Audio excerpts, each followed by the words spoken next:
Assemblée nationale, Christine Razanamassou ne démissionne pas. La présidente de l'Assemblée nationale, Christine Razanamassou, ne quitte pas le navire.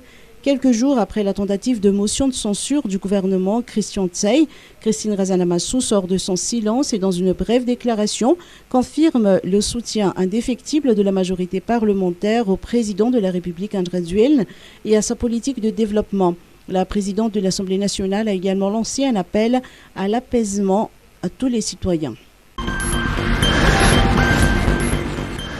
10 décembre 2022, Journée internationale des droits humains.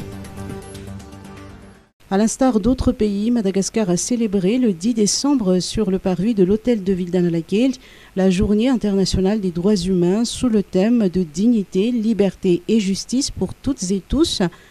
Parmi les exposants figure le projet Rariarvamada, financé par le Fonds pour la consolidation de la paix et mis en œuvre par le Haut Commissariat des Nations Unies aux droits de l'homme et l'UNESCO à Madagascar. Ce projet a pour objectif de soutenir la protection des jeunes défenseurs des droits humains à Madagascar à travers plusieurs activités.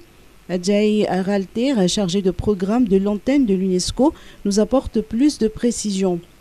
Le projet Rariar Madagascar est un projet financé par le Fonds pour la consolidation de la paix qui est mis en œuvre par l'OHCHR et l'UNESCO à Madagascar. Ce projet a pour objectif de soutenir la protection des jeunes défenseurs des droits humains à Madagascar, notamment à travers plusieurs activités. Au niveau de l'UNESCO, nous avons mis en œuvre des Rariar Bootcamp pour les formations sur la communication pour les droits humains.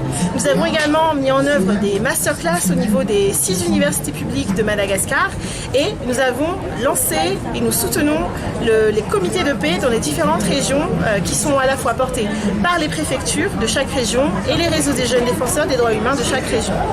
La journée de samedi dernier a été caractérisée par la remise de différents prix, dont le prix de la meilleure vidéo, du meilleur plaidoyer, de la meilleure campagne de mobilisation citoyenne, de la meilleure campagne de mobilisation institutionnelle, ainsi que de la meilleure relation avec les forces de l'ordre et de sécurité. Covid-19, un décès et 133 nouveaux cas en une semaine. Madagascar a enregistré un décès et 133 nouveaux cas de Covid-19 au cours de la semaine du 3 au 9 décembre dernier, selon le bilan épidémiologique publié hier par le ministère de la Santé publique, ce qui porte à un cumul de 1414 décès depuis mars 2020, correspondant à un taux de 2,09%. Par ailleurs, les 133 nouveaux cas enregistrés ont été relevés sur 1321 tests réalisés. 93 d'entre eux sont localisés en région Nalamangue, 14 à Diana, 13 à Baknakara, 8 à Bouin, 4 en Haute-Matiach et un nouveau cas positif à Tsimon-Djefan. Des 367 cas actifs, 3 patients présentent une forme grave de la maladie.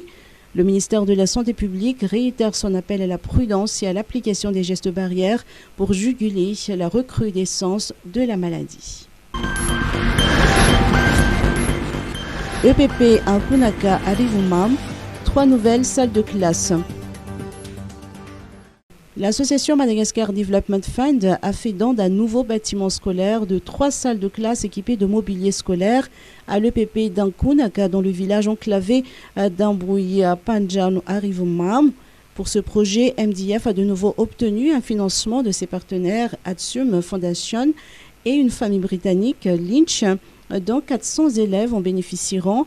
La nouvelle infrastructure a été inaugurée vendredi 9 décembre dernier par les autorités locales, conduites par le député élu d'Arivumam et le maire d'Ambouy Panjan, assisté des autorités locales et de la représentante de MDF.